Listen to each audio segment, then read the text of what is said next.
عراق کے سابق صدر صدام حسین کی سیکیورٹی پر مامور 12 امریکی فوجی ان کی زندگی کے بہترین دوست تو نہ تھے، لیکن وہ ان کے آخری ایام میں ان کے بہترین ساتھی رہے۔ یہ 12 امریکی فوجی 551 ملٹری پولیس کمپنیوں سے منتخب کیے گئے اور انہیں سپر 12 کہا جاتا تھا۔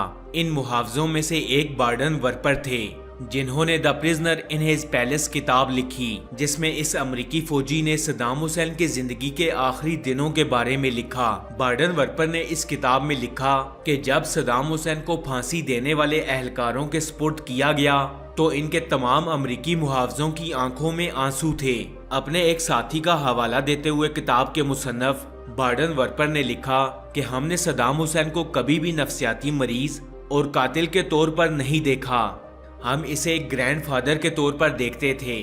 بارڈن ورپر نے لکھا کہ آخری ایام میں صدام کا دوسروں کے ساتھ رویہ انتہائی نرم ہو چکا تھا اور صدام حسین نے یہ تاثر کبھی بھی نہیں چھوڑا کہ وہ بہت ظالم حکمران تھے۔ صدام کو سگار پینے کا انتہائی شوق تھا، جسے وہ اپنے پاس ہمیشہ رکھتے اور کہتے کہ ان کو اس سگار کا استعمال فیڈل کاسترو نے سکھایا تھا۔ انہیں باغبانی کا بھی انتہائی شوق تھا۔ وہ اپنے قید خانے کے گرد موجود بکھری جھاڑیوں کو خوبصورت پھولوں اور پودوں کے طور پر محسوس کرتے تھے۔ اس امریکی فوجی نے اپنی کتاب میں لکھا کہ صدام حسین نے ایک بار اپنے بیٹے کے حوالے سے واقعہ سنایا کہ ایک دن صدام حسین کے بیٹے ادے حسین کی پارٹی میں بہت سے لوگ زخمی اور ہلاک ہو گئے۔ صدام نے غصے میں حکم دیا کہ ادے حسین کی تمام گاڑیوں کو آگ لگا دی جائے۔ صدام حسین کہتے ہیں کہ انہوں نے اپنے بیٹے کی تمام قیمتی گاڑیوں، جن میں فراری اور پورشے بھی شامل تھیں، ان کو آگ لگا دی اور ان گاڑیوں کو جلائے جانے کے مناظر دیکھے۔ ایک بار ایک امریکی سپاہی جو کہ صدام حسین کی حفاظت پر مامور تھا، اس نے صدام حسین کو اپنے بھائی کی موت کے بارے میں بتایا، تو جواب میں صدام حسین نے کہا کہ تم مجھے آج سے اپنا بھائی سمجھو۔ صدام حسین نے ایک دوسرے محافظ سے کہا کہ اگر مجھے اپنے پیسے کو استعمال کرنے کی اجازت ملے تو میں تمہارے بیٹے کی تعلیم کے اخراجات ادا کرنے کے لیے تیار ہوں۔ اس مصنف نے اپنی کتاب میں لکھا کہ ایک رات ہم نے دیکھا کہ ایک 20 سالہ سپاہی جس کا نام ڈوسن تھا اپنے سائز سے بڑا سوٹ پہن کر گھوم رہا تھا۔ بعد میں پتہ چلا کہ اس نے صدام حسین کی جانب سے تحفے میں دیا گیا سوٹ پہن رکھا تھا۔ اس امریکی فوجی نے اپنی کتاب میں لکھا کہ کافی دن تک ہم ڈوسن کا مذاق اڑاتے رہے، لیکن اس نے پھر بھی وہ سوٹ پہنے رکھا اور جب وہ چلتا تھا تو ایسے لگتا تھا کہ وہ کسی فیشن شو میں کیٹ واک کر رہا ہے۔ اگرچہ صدام حسین کے محافظوں کو حکم دیا گیا تھا کہ وہ اس کے قریب نہ جائیں، لیکن جیسے جیسے وقت گزرتا گیا ان امریکی فوجیوں کی صدام حسین سے دوستی بھی بڑھتی گئی۔ مقدمے کے دوران صدام حسین کو 2 جیلوں میں رکھا گیا تھا۔ پہلی جیل بغداد میں موجود انٹرنیشنل ٹریبیونل کا تہخانہ اور دوسری جیل بغداد میں موجود ان کا اپنا محل تھی۔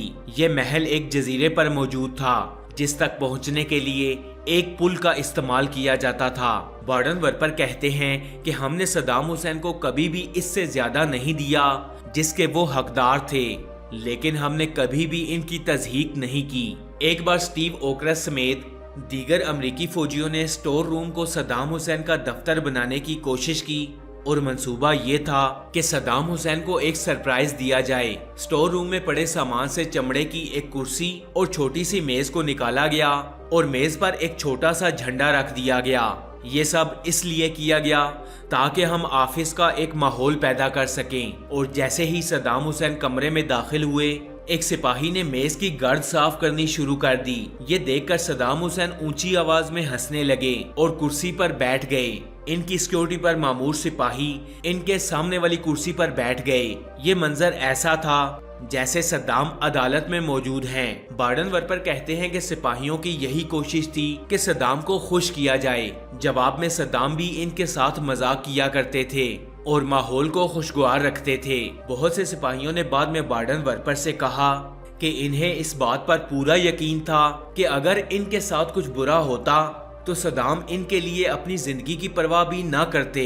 جب بھی صدام کو موقع ملتا تھا تو وہ ان سپاہیوں سے پوچھتے تھے کہ ان کے خاندان کی حفاظت کون کرتا ہے۔ 30 دسمبر 2006 کو صدام حسین کو صبح 3 بجے اٹھایا گیا انہیں بتایا گیا کہ انہیں کچھ ہی دیر میں پھانسی دے دی جائے گی۔ وہ خاموشی سے جا کر نہائے اور پھانسی کے لیے خود کو تیار کرنے لگے۔ اپنی پھانسی سے کچھ ہی دیر پہلے صدام حسین نے ایک امریکی فوجی اسٹیو کو باہر بلایا اور اپنی کلائی پر بندھی گھڑی اسے دے دی۔ اسٹیو کے مطابق اب بھی جارجیا میں موجود اس کے گھر میں وہ گھڑی محفوظ ہے اور اس گھڑی کی ٹک ٹک سنائی دیتی ہے۔ اسٹیو نے یہ بھی بتایا کہ صدام نے ایک پہرے دار سے ایک بڑا اور گرم کوٹ طلب کیا کیونکہ وہ نہیں چاہتے تھے کہ لوگ انہیں سردی سے کپکپاتی حالت میں دیکھیں اور یہ گمان کر لیں کہ ان کا سابق صدر موت سے خوفزدہ ہے۔ اسٹیو کے مطابق صدام حسین اپنی زندگی کے آخری لمحات میں بالکل پرسکون تھے اور ان کے ہونٹوں پر مسکراہٹ چھائی ہوئی تھی۔ اسٹیو نے بتایا کہ صدام حسین نے اپنی پسند کا ناشتہ طلب کیا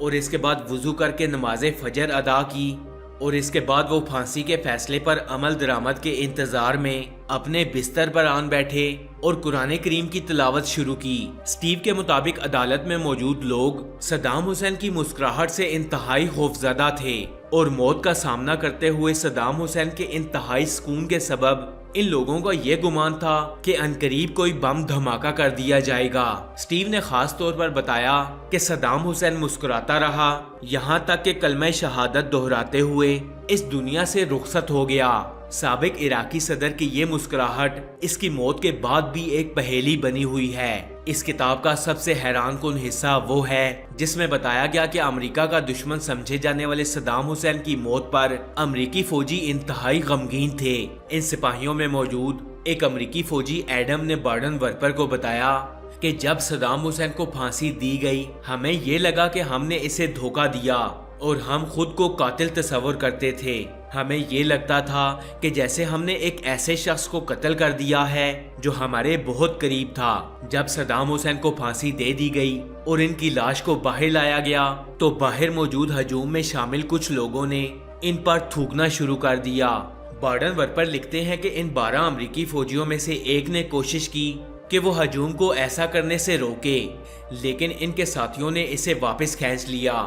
ان کو پھانسی دینے کے بعد ایک امریکی فوجی اسٹیو ہچسن نے امریکی فوج سے استعفیٰ دے دیا۔ اسٹیو اس وقت جارجیا میں اسلحے سے متعلق ایک پرائیویٹ کمپنی میں ٹریننگ دیتے ہیں۔ اسٹیو کے مطابق انہیں کہا گیا تھا کہ وہ صدام حسین کی لاش کی بے حرمتی کرنے والوں کو نہ روکیں۔ ان کے مطابق امریکی صدر جارج ڈبلیو بش نے خود عراقی صدر صدام حسین کی لاش کو ایک فوجی ہیلی کاپٹر کے ذریعے بغداد سے شمالی شہر تکریت میں منتقل کرنے کا حکم دیا تھا۔ صدام حسین کے قبیلے الابو النصر کے سربراہ شیخ مناف علی النندا کے پاس صدام حسین کی لاش کی وصولی سے متعلق ایک دستخط شدہ خط آج بھی موجود ہے۔ اس میں انہوں نے اس بات سے بھی اتفاق کیا تھا کہ میت کی بلا تاخیر تدفین کر دی جائے گی۔